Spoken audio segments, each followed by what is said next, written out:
Grid-Caledonian Elixir.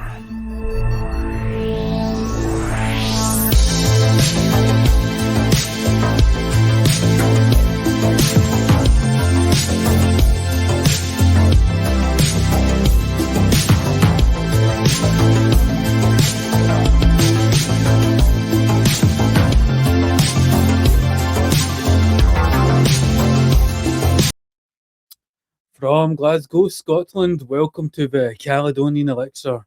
I'm your host, Vincent, and we are on YouTube, Twitter X, Facebook, and also on Rumble, and as a podcast on Spotify. And don't forget to hit the like, subscribe, and follow button wherever you find us. It helps the show, and I do appreciate it. So, welcome back. And if you're finding us for the first time, we're a podcast that covers everything from politics to the paranormal, told with wit and true grit. Now, I've been making a lot of content on the wars that have been waging across the world recently. The last few shows have been debate shows on Iran, Israel, the US, Trump, and I thought we would do something more traditional today and go back to our roots. So, we hear a lot about full spectrum dominance in the media today in regards to our military, and that our government is hijacked. Our government agencies and institutions appear to be serving corporate agendas, and at the same time, our planet, our biosphere, is being weaponized, geoengineered for warfare and profit. And if you haven't heard of chemtrails, Morgellons, transhumanism, weather warfare, you're going to want to stay with us and pay attention, because this is a brain-bending episode. And to discuss all of these things is my guest, Elana Freeland.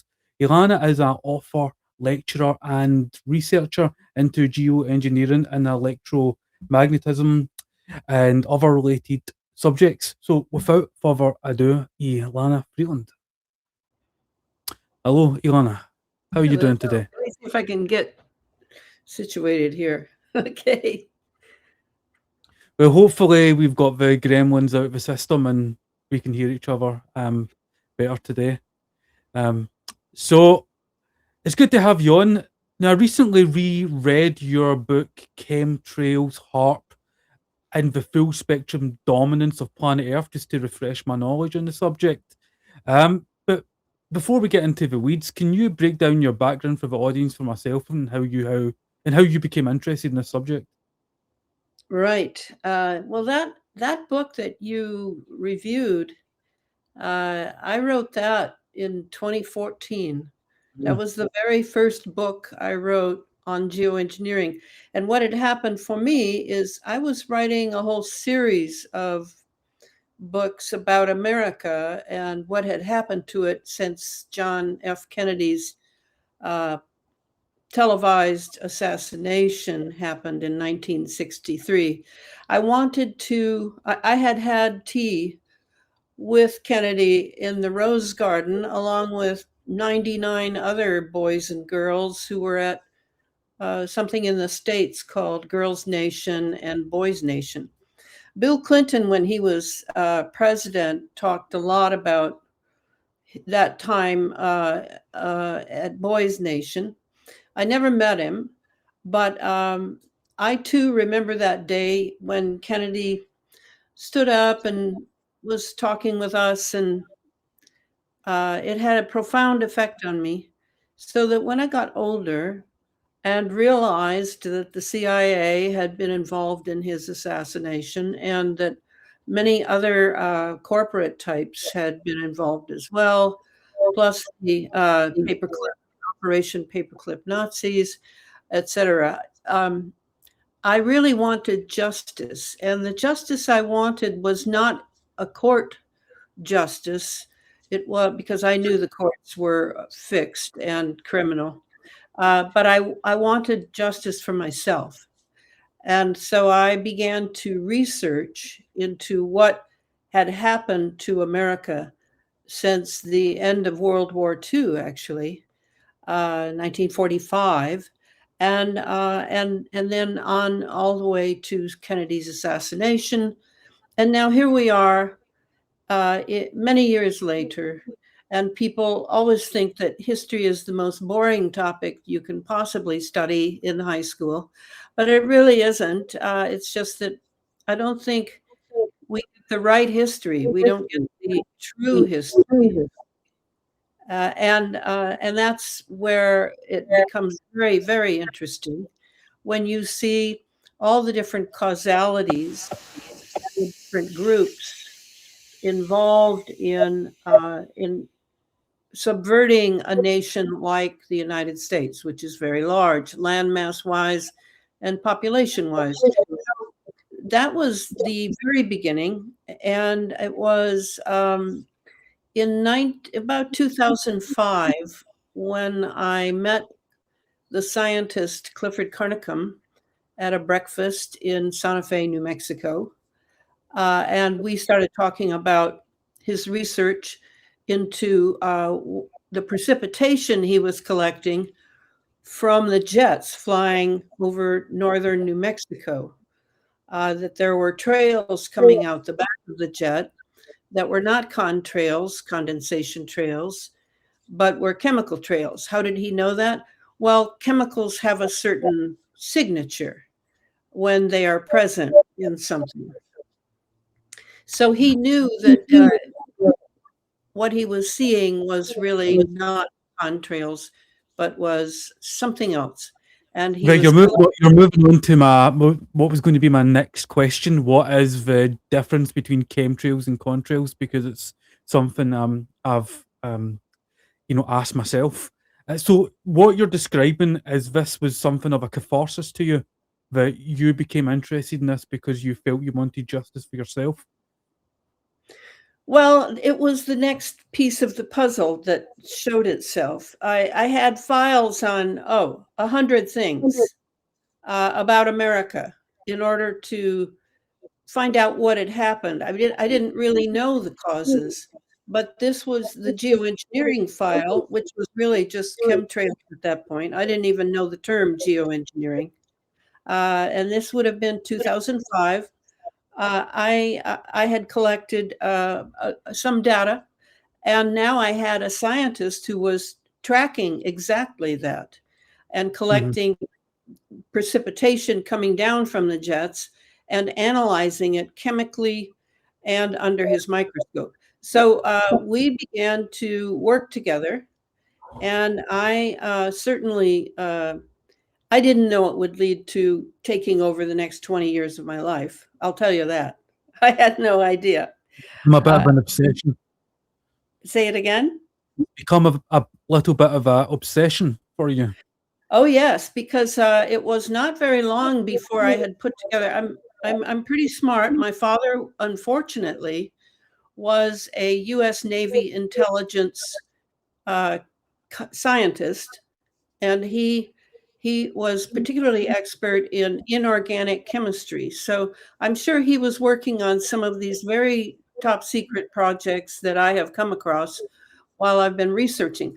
But I didn't know I would go into it, but it's very dangerous, this technology, because it's national security, cannot even get the chemistry that is in jet fuel. You cannot even find that out. It goes into closed session. It's all secret. And so it was the chemistry in the sky that had attracted Clifford Carnicom, the scientist's attention. And now it attracted my attention as well. Why would it be, if it was just from the jet fuel, if it was just combustion? And yeah, we all know that there's things in the combustion of cars and everything else that is not so great for us. But in this case, I began to wonder why it was national security and why it went into secret session if you ever brought it up in public. So that was the beginning for me in 2005. And now it's come out in the States. Now, where you are in Scotland, in Western Europe, I know for a fact, I lived in England for a while, 3 years, and I know that in Europe, you all are behind where I am regarding this technology. I can't say how many years behind me you are, but in the understanding of what this technology is doing, I have never talked to a European yet who is on par with what I understand about this technology. And it is lethal. It has many layers. It is not just about weather. It is not just about cloud seeding and weather modification. No, it's there are many things that it's involved in. And if I could, Okay. So what is the difference for the layman? What is the difference between contrails and chemtrails? What are in the chemtrails that are not in the contrails? well, I said that already, but I didn't go into detail. Let me go into a little more detail. Okay, a contrail. Con stands for condensation. Condensation means ice, water. That's it. You're burning it up in the upper atmosphere, and it will leave a very short trail behind the jet. And the jet is usually small, not the big jets. And it will last for maybe 30 seconds, maybe a minute. And then it just dissipates. It's gone. Mm-hmm. A chemtrail is a chemical trail. It has chemistry in it. And it will last for a big, long trail. I mean, it can be short, but usually they're long trails that then, as you know, have curlicues on them and little things coming off of the trail. And eventually you will watch, if you watch it long enough, if you have the patience, you will see it too will dissipate, but not disappear. No, it will leave a cloud cover, pale, smoky looking cloud cover. And that's because it's chemical. So that's very different. There's a distribution going on there. It isn't just that it's like you see a car on the freeway where the carburetor is not working and they're leaving like piles of behind it. It's not like that. This is being distributed behind the jet, and it's coming from the engine combustion chamber. But it's more, if you look closely, which most people don't, it's coming from the wings. And then you find out, after much research, that there's not fuel in the wings. It's a lie, they've told us. In fact, passenger jets don't really need that much fuel. They need fuel for landings and takeoffs. And otherwise, they're using turbo engines type of fan where they're using the actual atmosphere and pulling wind in order to make the jet go. So what's coming out of the wings? Well, that's where the chemicals come out. And those are being distributed. Now, at first, admittedly, I thought, oh, that's just flotsam and jetsam. We have a phrase that, from something that's using combustion. No, it's not. It's not just something coming along with the good thing, which is the jet is moving. No, it's actually a chemical distribution system. And the problem is that we're all breathing it, right? There's only one atmosphere in the earth. It's like a big bubble we're in. It's not like every country gets to control their little part of the bubble. No, we have winds, we have all this, create winds that move different parts of the weather system and the chemicals that are coming from these jets. So we're all breathing this chemical stew that's being laid. And we now know. So, sorry for interrupting. For those listening thinking, and there are those who think this is a conspiracy theory, right?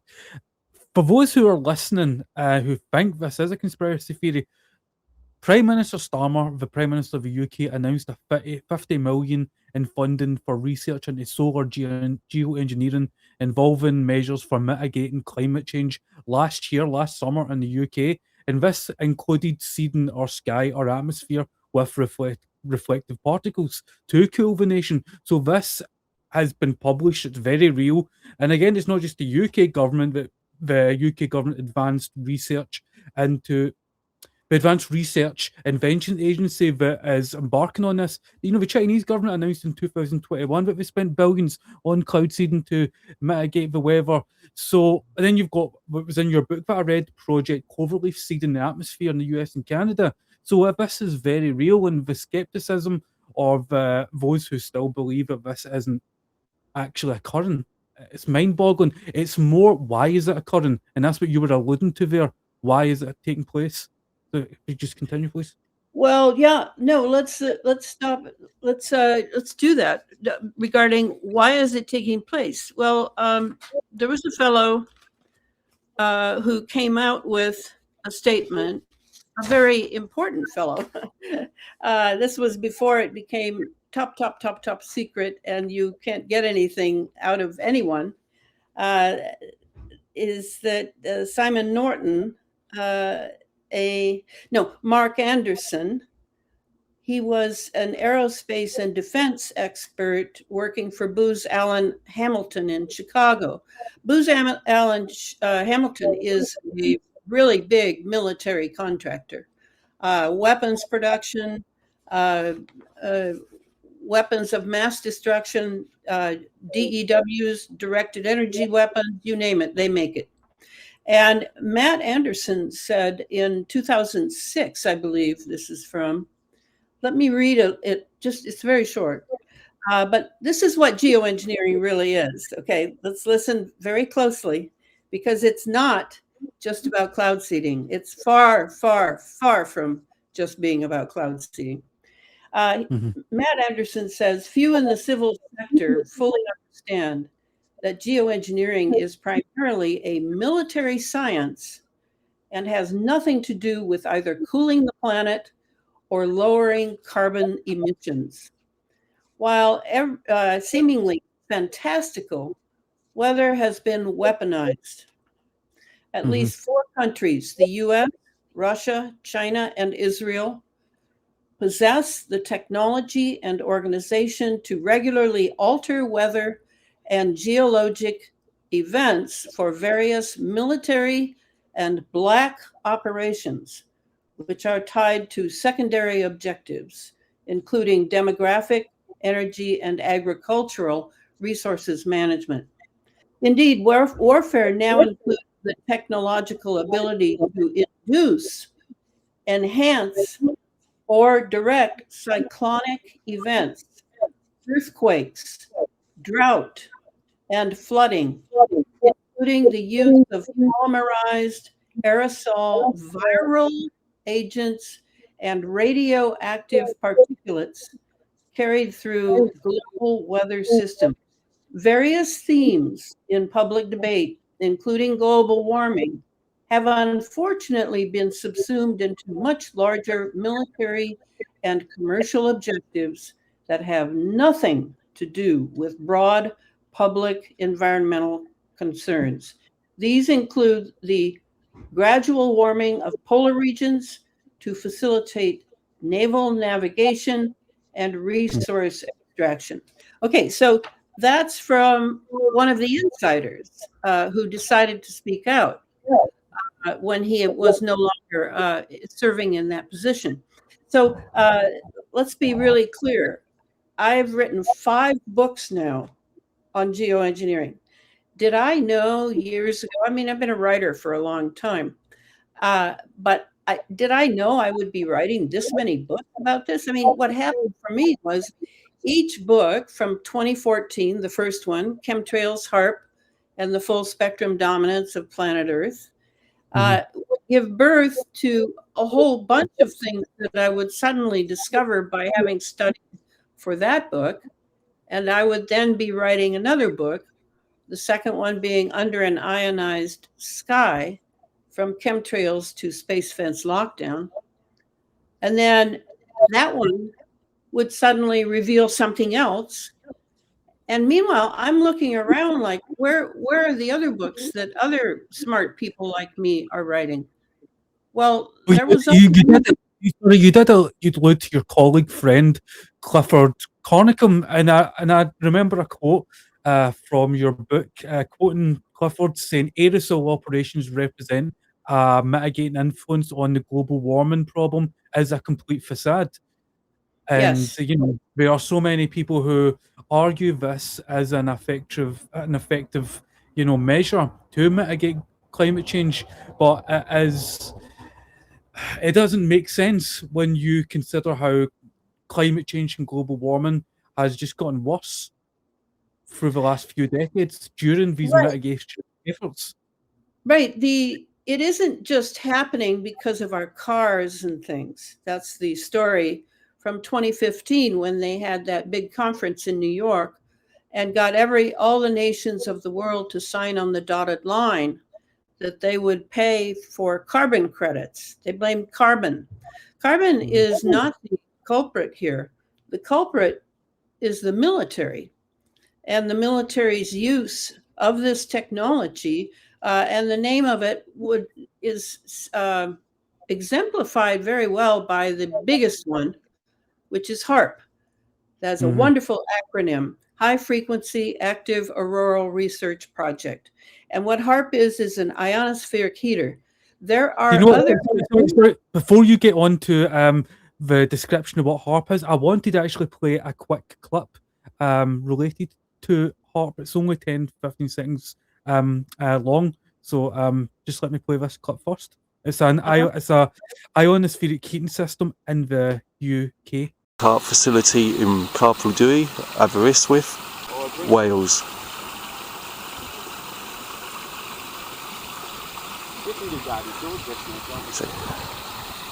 There's not really much to say, is there? Just I'll try and give you a good view of it. It's much larger than what's expected, when you see the picture of it on the satellite maps or something.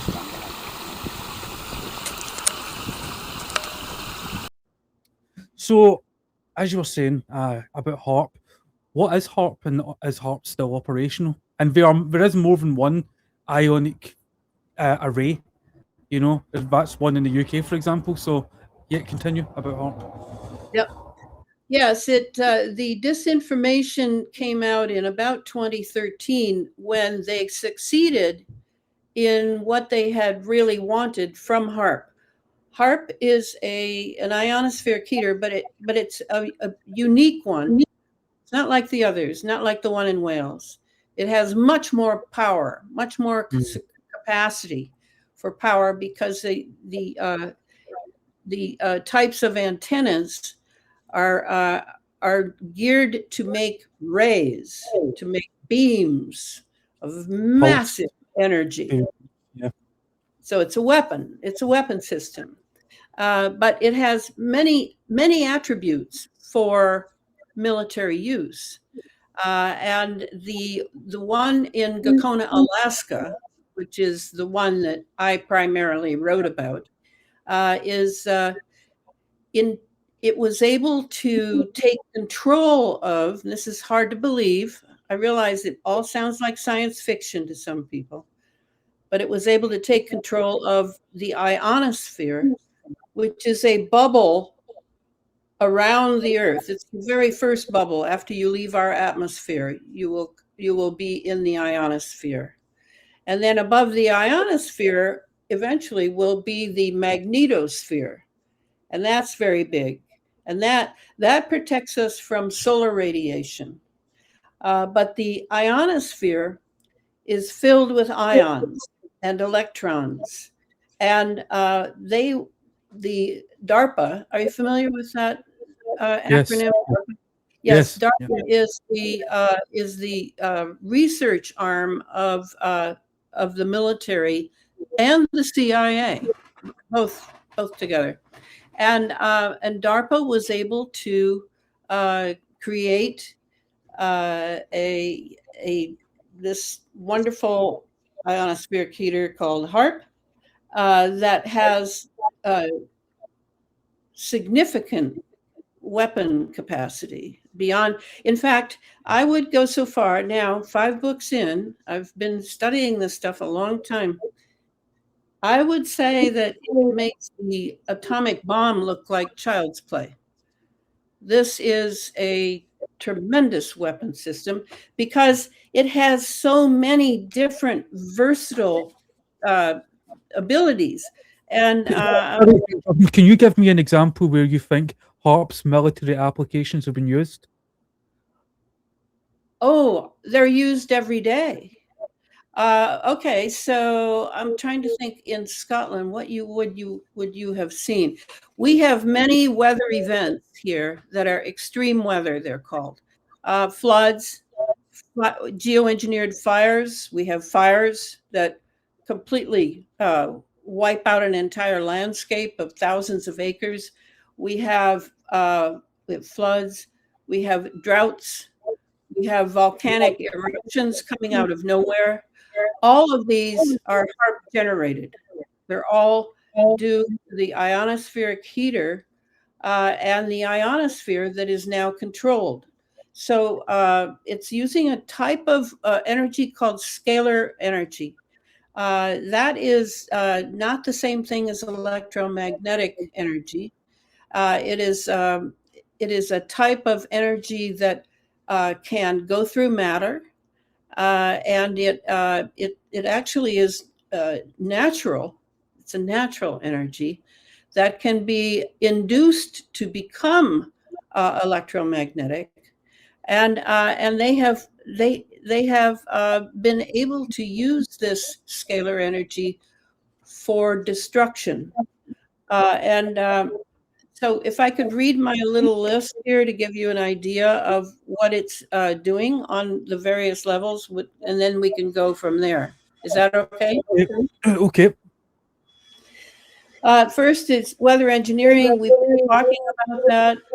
And now in the United States, I don't think in Europe it's the same, or in England, in the UK. I think we have about 35, maybe more now, 35 states of the United States who are now suing their legislature or trying to get passed bills that will protect them from the government, from chemtrails. Okay, it's very chemtrail targeting, as if chemtrails was the main problem. Remember, this has been top secret now since the 90s, since this whole program was initiated with the ionospheric heaters, the chemtrails, the whole thing. It's the thing I write about. And now that people are awake to the fact that chemtrails are giving us respiratory problems, they're making people sick, people have headaches, people have all sorts of symptoms. They want their government, their state government, to protect them from the chemtrails. So you have airspace above every piece of land down here has a certain airspace. And they want that airspace, like in the state of Idaho. Right now, Idaho is really fighting very hard to seek protection and to withdraw all geoengineering from over its state. And you realize there's 50 states here, 48 on landmass, and this idea that if you can just protect the people, that will be enough. They have no idea what this program really is because it's been top secret national security for the whole time that it's existed. And so I knew when this started, at least it's more public now, and people are talking about geoengineering as cloud seeding and weather modification. And do you know you were saying it's more public now? I mean, HARP is an amazing example of a weaponization of a technology. They're Technology. not talking about HARP. Nobody's talking about HARP. But I remember a friend around 20 years ago telling me about HARP, and I was like, yeah, right, like how would they get away with that? But however, if you think about again the 1951 Invention Secrecy Act, where new technology, we could have a multi-application, a multi-dimension, is just taken away from open source to got in the national security state, and then you've got the big pharma and the big agricultural loopholes, the testing air, that sort of thing. But I was told about HARP 20 years ago, and I completely dismissed it as like a conspiracy thing. That's right. And when they obtained control over the ionosphere with HARP, they passed the rumor that HARP was no more, that the University of Alaska at Fairbanks had taken it over for research by various people. That is not true. HARP is still very much active, and it works with other ionospheric heaters. It doesn't just work alone. And that's very important, because for the weaponizing or the holography, it has the ability to produce holograms in the sky. Like now, I think they're planning to make it look like an alien invasion, and it's going to use holography. And the holography is being produced by all of the ionospheric heaters. Well, it'll take 3 to produce a 3D looking type of attack. So it's very useful. Okay, let me read my list. Besides weather engineering, then there's a lot of experimentation with chemistry and electromagnetics up there. And this takes plasma and antimatter experiments. Birkeland currents are being experimented on. Whistler waves, Alvin waves, rotating electrical fields, plasma. I mean, there's a lot going on up there. And when you get to see one of those, maybe you'll see a piece of plasma that looks like it could stand alone. It's a cloud, looks like a cloud, but it's very big, and it stands on the earth and bounces its way along. And you think it's probably alien, and that's probably the way. They've kept Americans very childlike, and they believe a lot of things because they don't know much science. I don't know if it's the same in the UK. I think it is. Then the third operation is planetary geophysical. And this is to take land masses, for example, create a fire or have a tornado or an earthquake or whatever, and destroy and make people move and buy their real estate, the land they own, for very cheap, and then change it into whatever the elite have in mind for taking over that particular landmass. I think the state in the United States that suffers the most from that is California. Then the fourth operation of geoengineering is the directed energy weapons. And this is this is very interesting, because there was the time when we thought of directed energy weapons as basically being scalar interferometry, lasers, masers, particle beam weapons, high-powered microwave weapons, big weapons, powerful weapons like Star Wars, zap, zap, zap. Now they can do just about anything that's electromagnetic. Even you've got like Havana syndrome, microwave radiation technology, because these nausea, migraine, dizziness. You've got that's well known and common, and an example of what you're alluding to there, isn't it? Yes, that is definitely one. And the microwaves are well. How many people own a microwave oven? I've never owned one. It's crazy to own one of those because it has a gravitron in it, which is a weapon. So they can come into our homes and use whatever is electromagnetic, draw energy from it for the weaponry that they're using on the human beings that they're targeting. That's the problem with the directed energy weapons now, is they're not just the big things. They're just about anything that is electromagnetic can be turned into a weapon. This is what they mean by dual use. What was Operation Woodpecker? I know it had something to do with causing earthquakes, but I'm assuming that was directed energy weapons? Woodpecker was when the Soviet Union was happening during the Cold War, and it was basically more Tesla. This is all Tesla stuff. And Tesla was able to produce these microwave pulses that could go a long distance. I think the fire that happened in Tunguska, up in far in the north of Russia, was very much created by Tesla, and the United States was still supporting the Soviets in the 70s when they hit our embassy in Moscow first, and then they hit Eugene, Oregon, and forced people to take in a frequency that produced a very high rate of suicide, and proved, and this was all woodpecker stuff. Now, woodpecker was the early HAARP. HAARP can do all that and much more. HAARP is very involved in mind control, and that's the next operation: surveillance and neural manipulation. So that's the fifth operation. I think one of the most effective uses for applications of mind control is what we're doing now, using smartphones and computers. Algorithmic digital mind control, the internet. Well, it's that, but it's also that now, because you carry those cell phones around, and because you have breathed in the nanotechnology from the chemtrails that is constantly being delivered here. Now, the nanotechnology I haven't talked about, that's the next operation, is extremely important.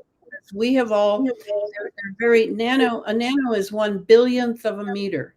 So there's no way you're going to see one, even with a really good microscope. You can see them moving collectively, like thousands or millions of them moving collectively, like in the fires in California. Those directed energy weapon fires, they were microwave fires, that firemen just couldn't believe the heat coming from those fires, and water certainly would not put them out. Because so who do you believe used the directed energy weapons that caused the fires in California? Oh, the United States. Why would the United States government, or is this a breakaway? It's a real estate. It's a real estate deal. They want people out. Right. And do you think this is like a breakaway division, a breakaway segment of a United States? Yes, Catherine Austin Fitts talks about that, because now, at first, it was $21 trillion missing from the American budget, and that she thought had gone into this whole system to eradicate the population and create land masses that were cheap. And now she says it's up to $55 trillion is missing from the American budget. So yes, I think the elites are very much planning an alternate civilization for themselves, and they are getting rid of a lot of us with the jab. And the jab is very helpful, because it's the same. This is very important, so listen well. It's the same chemistry as what's coming down on us from the geoengineering is in those jabs. So do you see a lot of it, I believe, also is done out of pure ignorance and stupidity. Like you were referencing the jab and how there wasn't, and I'm going to add this, how there wasn't a longitudinal study to reveal the outcomes of the side effects of that. There was no longitudinal study. That was a new technology. So if you were going to outroll something like that, you should have a longitudinal study first. So if you're going to provide that technology, administer that to the general population, you should know what will happen. It was like the polio vaccine and what happened when they outrolled the Jonas Salk vaccine and the number of people that, had side effects from that. And then same with the Albert Sabin one too. So you're saying that you believe what they tell you? No, I'm not saying that. I'm saying that if you're going to administer an entire population with a new technology, you should have a longitudinal study Well, don't to you think provide they your have them? information and data. You should, Don't like, you think they have them? Yes, they do. They have planned the whole thing. right. So instead of being stupidity and ignorance, you think it has been It's intentional. right. It's murder. Mhm. It's murder on Because a I've listened scale to you and I can hardly fathom that kind of evil. because No, what about when the Jonas Salk vaccine was outrolled? I think that was in the 50s for the polio vaccine, and no, again that's that all was lies. It's all lies. I right. assure you, I've done the research. It's all lies. Vaccines are the worst thing you can get. I'm not here to encourage or discourage anyone to get a vaccine. I'm strictly saying that I can recall studying and researching back in the 50s, and I wasn't around back then, but when people were first getting the polio vaccine, it was a brand new technology. Jonas Salk came out with a dead virus that you could, give someone and they would get an immune response. But a number of people, a very large number of people, got sick and died from that. And that's an example of a new technology that has it didn't work. It went wrong. You, you, Well, you, you, no, Right. no. There is no virus, first of all, unless you're talking about the gain-of-function virus that they are now creating in labs. There is no natural virus. There has never been one isolated. There is no natural virus. But But there, if we're going to use gain of function if we're going to use gain of function, does that not mean there must be an actual virus to do the gain of no, function to make it no, more virulent? they use proteins and they use bacteria and they transform them into vectors. And the vectors, just like the tick that carries Lyme disease, the vectors transfer the gain of function entity to bodies. Mhm. And in that way, there is virus, but only in that way. We've got to wean ourselves from the disinformation of the first 100 to 200 years of Western medicine. We were lied to in so many ways. I'm sorry to tell you. Because But from these are, the way it appeared to me is it was a respiratory virus that had the mechanism of a cold. It had the spike protein that was like a cold spike protein, but it infected you like a respiratory virus. So that was the evidence of gain of function. That was the that was evidence the of gain of function. Yes, spike yeah. protein is gain of function creation, a creation. Mm-hmm. So By I mean, biowarfare scientists. We've got to accept that we have been secretly subjected to biowarfare science now for at least since, I would say, the 30s. So over 100 years, about 100 years. if you're going back to the 30s, or are you making an allusion to the Third Reich, or even the United States and Britain, who were deeply involved in eugenics? Are we talking Yeah. about right? It started in America. The eugenics movement started in America. So, and again, they do pretty wild, crazy shit. I mean, I know I'm changing the subject here, but this is always spellbound to me. Didn't they nuke the Van Allen radiation belt? no, well, they tried to. They tried to, but all they succeeded in doing was creating another Van Allen radiation belt. Why would they do something?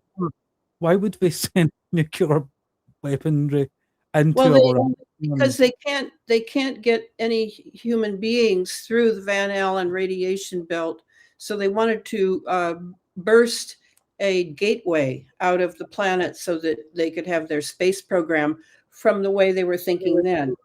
Right. Now right, they know that you can't get through the Van Allen belt in those violent ways. It won't work.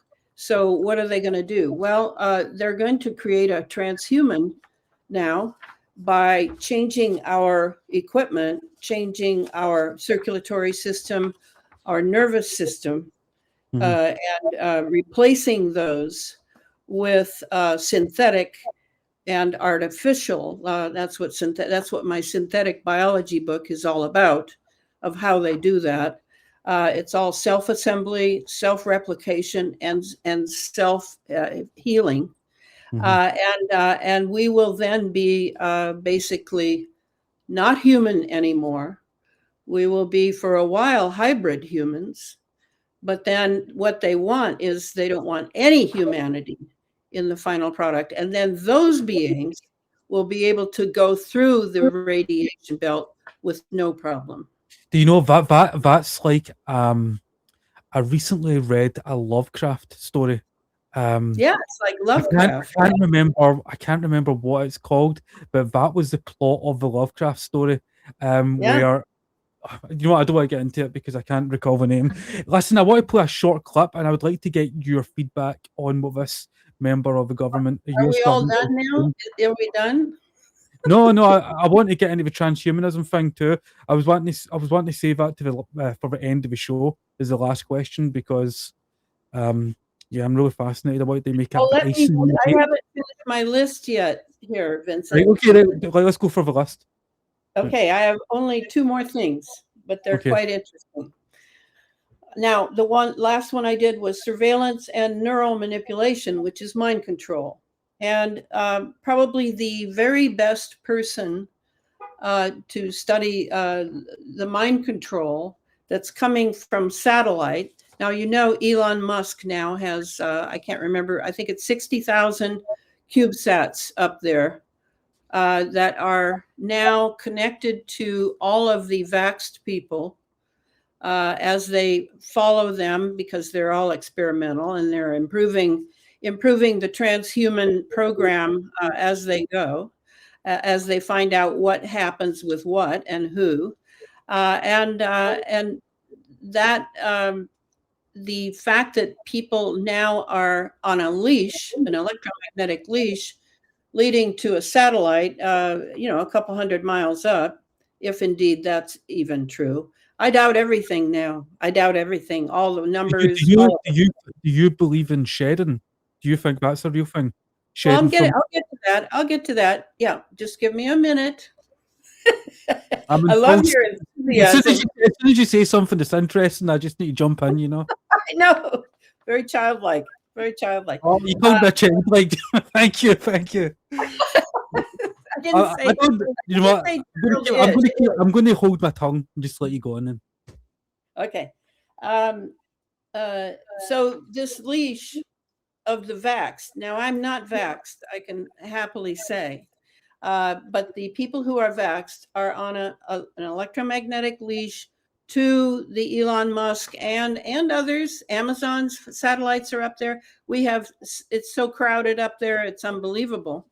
And so you now, if say you're vaxxed, you have an electromagnetic field around you 24/7, because that leash is active 24/7. And they are funneling out through the nanotechnology that you have breathed in, eaten from GMO foods. You are now, you have all of these programmed, very tiny, but completely transceivers. They're transmitting and they're receiving programming from satellite programs with algorithms, etc. Your electromagnetic field is very, very active. So I had an experience of the shedding one day.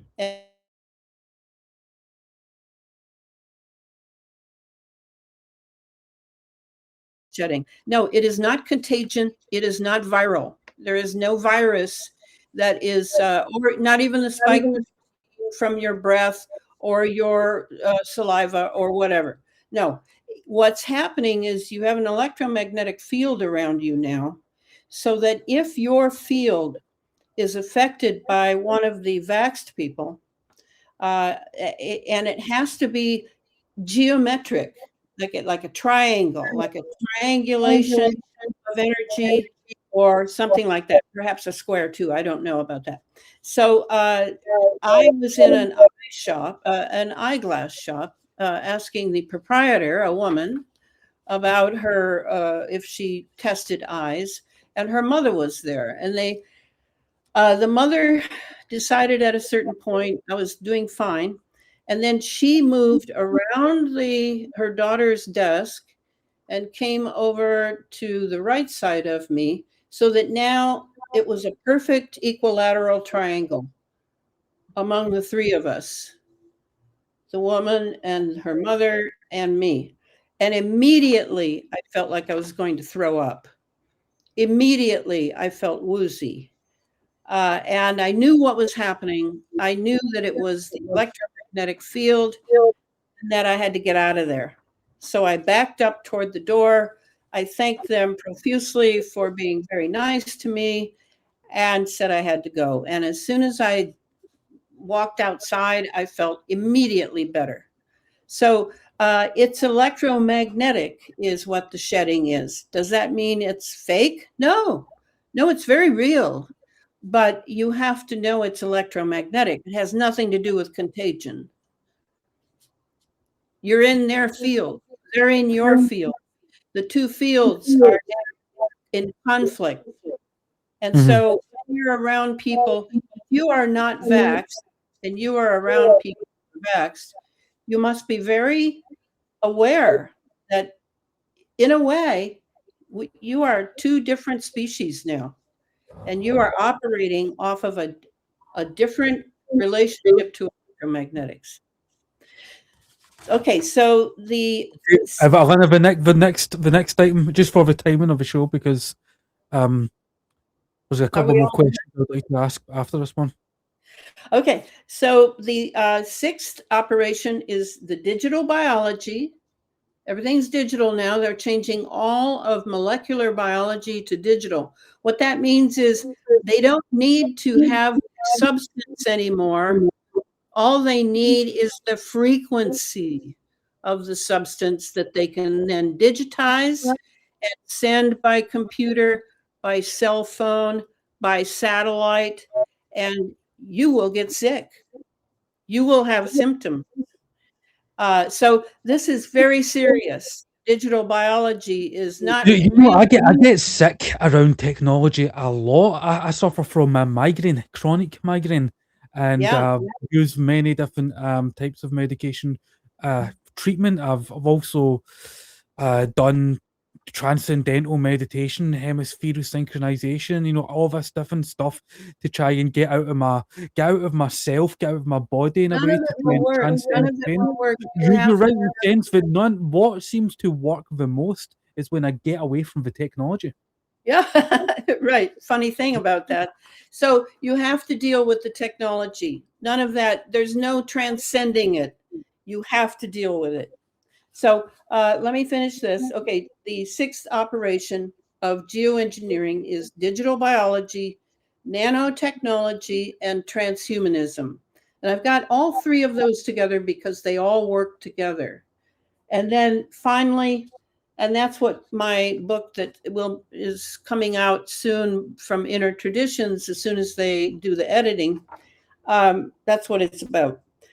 Finally, the seventh operation, in a way, is the most fun and the one I know the least about. This is the cloaking and obscuration or detection of exotic propulsion craft. That's UFOs or UAPs, whatever you want to call it, and plasma life forms. And most people don't even know those exist. I have seen them, and they are in our air. And they you can't just bring that up. That's like a whole other show. You could do a whole show on plasma life forms. You can't bring it up and then I need to move on 30 seconds later to something else. Yes, but I'm not the expert on plasma. I think if you want the expert on plasma, you need to talk to, wait a minute, I got to remember his name, Joseph Patrick Farrell, F-A-R-R-E-L. I love Joseph He's Farrell. a I've got good lots of his friend. books. Yeah. He's a good friend of Catherine Austin Fitts. Mm-hmm. Yeah. Joseph Yeah. publishes a few books on plasma. He and I are obsessed with plasma. Okay, but he knows a lot more than I do. That's it. Those are the 7 operations. Now, see that it's far beyond weather. Far beyond weather. All those operations are going on through the geoengineering. And I highly recommend to your listeners, if you run, if you do a lot of exercise and you like to do it early in the morning, don't run outside, because they have been laying chemtrails all night, and you will breathe in a huge amount of chemicals. If you start exercising your lungs too much, you'll just suck it in, and you do not want that. So, Elana, I'm going to play this clip from a member of the US government. You'll probably be familiar with him because, you know, you're American. Concerned Americans have urgent and important questions about geoengineering and contrails. The American public deserves and expects honesty and transparency from their government when seeking answers. But for years, people who asked questions in good faith were dismissed, even vilified by the media and their own government. That era is over. The Trump EPA... Is that era over? Is that era over? I've been vilified. I'm still being vilified. What do you think? Is that era over? Do you have any confidence in disclosure of the full extent of geoengineering? None. It's top secret. It's top secret. That's so is this is just PR on the part of Lee Zeldin? Well, this fellow may not know. He may not know. I mean, that's the advantage of having a cover story like global warming or climate change. You've got a cover story ready-made, and people will have to deal with that, and that will take years for them to finally pop that one open and realize, no, it's not like this, because the military is involved, deeply involved in this. So, you have to dig deeper, and most people don't dig. They're too busy paying their mortgage, going to work, raising their children. There's a lot to do in life. Mm-hmm. And I mean, our environment is so polluted and toxic. And where I'm from, right, Elana, there's a river, and the river used to be it's like 5 minutes from my house walking distance, and there used to be a salmon river teeming with life until in the mid 19th century, a local baron called Overton, his real name was James White, and he essentially killed the river, all life in it, with an industrial byproduct called chromium-4 that came from a factory that he had built up at the same time, and he extracted these chrome crystals, and he built a castle, and it's a well-known place over here, and it's got so much going on. It's actually got a lot of paranormal lore. But anyway, hundreds of workers died or had their life shortened due to that poison. And again, to this day, all life in that river is dead. He was either mad or bad, and so our environment is so damaged. And I've got a friend, and she, again, this is another friend, and she was highlighting this, referencing these things before I knew anything about it. Like my other one 20 years ago who told me about HARP, she was talking about Magellan's and about how she believed she was poisoned by Morgellons. It made her sick. What are Morgellons? Morgellons was the first synthetic biology creature that they delivered to us to see how it went. And we breathed it in, and many people, not everyone, many people got sick from the Morgellons. I interviewed, several people with Morgellons, serious Morgellons, a few of whom died eventually. One was particularly horrendous. It had taken over her whole scalp, and her scalp now was filled with these terrible creatures. and nanotechnology, and she heard voices. I mean, it was just awful. And that was my first. I didn't have the term synthetic biology then. I only knew that Clifford studied Morgellons very deeply, and I helped collect blood samples from people. And when you put the slide under the microscope, you could see that this creature in the Morgellons, and Morgellons presents itself as, they're very tiny, but you can see them with a microscope, filaments.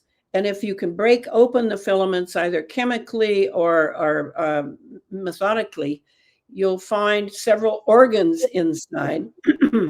And those are what is most horrendous about the Morgellons, is they will then, I watched a Morgellons creature come up to my red blood cell and suck out the iron from it. And so that my red blood cell pancaked. And you got a lot of people with iron deficiency, more than ever now. Yeah, yeah. So that Morgellons was the very first thing we saw as being purposely delivered to see the impact. I mean, it was the same time they were developing Lyme disease back east. And all of these things are military. They're all military. It's all weaponizing. That's all these people think about. And now Morgellons is still happening, but it's been joined by all sorts of other synthetic biology creatures. So I guess this is connected to that question there. How do we purify ourselves and protect ourselves from all of these harmful things in the atmosphere and the environment? The first thing is, as you know, a lot of people are now realizing they have a lot of heavy metals in their system. And so you would take a piece of your hair and send it into one of these places that will analyze, a lab that will analyze your hair to find out what metals you have and how much of the metals you have. It's a bit expensive, but not impossible. It's hundreds of dollars, not thousands. And you have to just make sure that the lab you're sending it to is honest. And to find that out, you have to know some chemists or biologists who have used that lab and will vouch for it. And then that's one thing. So you've got the heavy metals. Now for the fibers, you definitely have them in your body. There's no question about it. As to whether they have broken out of their filament and are now at work in your tissues, that I think has to do with how acidic or alkaline your blood is. And so I studied Chinese medicine for several years when I was in my 20s. I thought I was going to be a Chinese medical doctor because I was done with the Western medicine system. I haven't been to a Western doctor since I was 13 because I saw what money grubbing, dishonest people they can be. And I've never felt that I can tell the difference in a timely manner. So I don't go to doctors. I've been to doctors since I was 13. I studied Chinese medicine. An NHS doctor over in the UK, it's free to the point of care. Well, yeah, but it's not the free. I lived in England and I saw what that national health system was doing to the British. It's not good. It's not good at all. They don't know anything. You're right. The waiting times over, like you go to an A&E now in the UK, you're waiting 10, 12 hours to get seen. And I'm in Scotland. Yeah. The only thing that I can sing praise of in regards to the NHS in Scotland is that we don't pay for medications. So it's a public.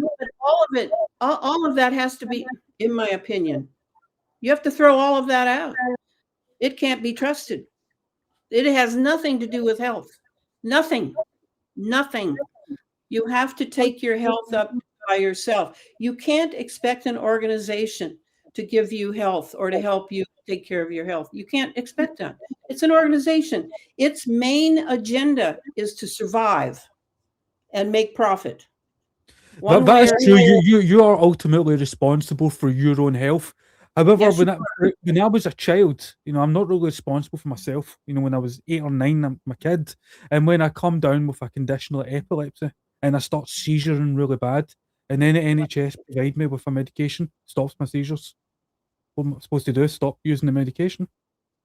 yeah, there's other ways to go at that. I don't know what the cost of that medication was. One is usually your kidneys. They're the first thing to go. But anyway, let's not get into it. I don't want to personalize this. I'm giving you general. I remember, but I also remember you talking about, because I saw you on another podcast. You were talking about how you can go in a bath and use Epsom salts and other stuff to remove. Yeah, What yeah, was that? I found that fascinating, but that was over a year ago. I listened to that, and I yeah. can't I'm recall still it. doing those. I still do the baths when I need it, particularly in the winter. Describe And what it is you're putting in the bath to. Epsom salts, it's up to you how much you put in, a half cup or a cup. Epsom salts, I put in sea salt, baking soda, and what else is there? Borax.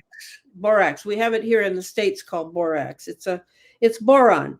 And those 4 ingredients into the bath, and that's bath water that's probably chlorinated from being, cleaned in order to be recycled, etc. But mainly it helps you get through, like we all have biofilm on us. You don't notice it anymore, but it clogs up your pores, and the boron will help you open up those pores again so that you can get some stuff out of you. And so I do that, and mainly it's the eating of food. And GMOs are the worst thing you can possibly eat, because they have raised all GMOs to produce a transhuman species. It has nothing to do with being Homo sapiens. And the fact that in the States, I don't know how it is in UK, but in the States, we've had Monsanto and GMO fields since the 1930s. So almost 100 years now, people in America have been eating GMOs, which are grown from what's called terminator seed, which is not even alive. It's not alive. You're eating fake food. In fact, I spell that PHOOD because of Big Pharma. It's not really food. And so if I eat at a restaurant, I know I'm eating GMOs. And so I'll try to eat very much like a saint for the next 2 days. So do you grow your own food, or do you buy it locally I sourced? buy organic, and we have a farmer's market here. And I used to grow food, but I don't do it anymore. I live in an apartment now. Yeah, I mean, the area I'm from is quite. I mean, you've got a marina here, and you've got a lake, like Loch Lomond, and it's a beautiful area, man. Real lovely area. However, I've noticed, the food still, the environment, the technology, it's omnipresent. Even when you're out in the sticks and you think you're getting away from the city, it's pervasive. It's everywhere. They're blanketing you with this 5G Coming from from space. It's coming from space. I mean, we can't escape it. Mhm. We can't. We have to deal with it. And Rudolf Steiner, and I'm a student of Rudolf Steiner. Did you know that? I don't know if you knew that. I don't know. I'm not. I don't even know who Rudolf Steiner is. Sorry. Oh, okay. Okay. Anyway, he's considered a mystic, but he was primarily a physicist who is also a mystic. He's kind of like Newton. Newton was the same. Anyway, I'm a student of Rudolf Steiner, and he talks about how we'll have to face the machine and our relationship with the machine for the rest of our human existence. It's just the way it is. The machine. Yeah, it is frightening, and they have been so many signs throughout my life and your life. We've seen it in film, we've seen it in music, we've seen it in the media, warning us against the dependency and addiction to technology, and yet we insist. We can't stop ourselves, and That's it's indefectible. And we know for instinct. We can feel it in our gut where it's going. yeah. And yeah, but I can only hope there is this balance between technology and nature, and we find some way through it. Because I personally feel it too.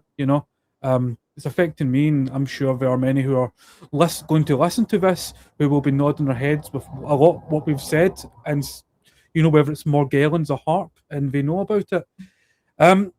Okay, Elana, before Coming I'm from large systems, though. It's coming from large systems, so don't beat yourself up too badly. The mind control is everywhere now. yeah. Everywhere. And most of the people I know in my town who are not conscious like I am and who don't make big efforts to limit electromagnetics and eat well and take care of my body, most of those people haven't a clue what they're facing. Not a clue. So let's be honest. Don't beat yourself up too badly. What were you going to say? I was just going to say before we wrap this up, is there anything you would like to I know you recently you wrote that on your book, and anything you'd like to promote or tell the audience about before we? About the books. I want to talk about where to get the books. Okay, so the first two books. The second one was Under an Ionized Sky, From Chemtrails to Space Fence Lockdown. Space Fence Lockdown is what President Trump is now talking about with Silicon Valley, and he's renamed it Stargate AI.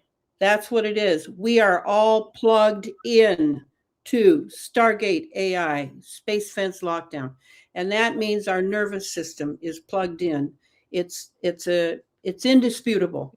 So anyway, you can find out about that in the second book. And then the third book is Geoengineered Transhumanism, which is sort of the kitchen sink book. It's very thick, 650 pages with color photos. And that's Geoengineered Transhumanism. Then I got a new publisher after that. And now I have the Geoengineered Transhuman. That's this book. And put out by Inner Traditions. And I also signed a contract to write the companion book to that, which I just finished. And the name of that book is Remaining Human, Standing Up to the Transhuman Nanomachine Takeover of Homo sapiens. And that is in the editing process right now and won't be out until later this year. So you can get these at Amazon. At least in America, you can. And you can also go to a bookstore. I would believe for the last two books, you could go to a bookstore in Scotland or London or anywhere in Europe and ask them to order it, and they will get it. Yeah, I was online, and the last book you showed there, Transhumanism, I saw that, and I was thinking of buying it. You should send me a signed version of that, Elana, in the mail. An autographed version. One day I can go, this is what Elana Freeland sent me. It costs a lot of money to send to England. Not as much as Australia, though. That's right. You've got the tariffs now, right? Okay, and I read your first book, and it was very informative, insightful, and I learned a lot from it. So again, thank you for writing that book, and thank you for coming on. It was an enjoyable conversation. Yeah, we had a little technical difficulty, but we got it handled. Yeah, again, it's Virgin Media. That's those technology companies. Blame them. They're not only destroying our bodies, they're ruining our programming. But Elana, thank you for coming on, and I enjoyed. Yeah, thanks for having me, Vincent. Goodbye. And that was Elana Freeland, and I recommend you check her books out. I've read some of them myself, as I said. Now, I've had some emails about a guest called Frater Eleftheria, and I was supposed to have him on the show last week. However, there were some technical issues, and I alluded to them just there. So they prevented a proper episode being made and uploaded. And I hope to get him back on because we had a excellent conversation. I just couldn't record it and get it uploaded because there were so many disruptions to the recording. But hopefully he will come back on. And again, it's just because I've received about a dozen messages in the last couple of days asking about that episode. And again, if you enjoyed, don't forget to like, subscribe, and follow. And if you really enjoyed, you can donate at Caledonian Elixir / buy me a coffee. There's a link in the description and on my YouTube channel. And just remember, people, there's a lot of people out there trying to spread chaos. And we live in a chaotic world. So don't you be one of them. And everybody be cool. You be cool. And good night.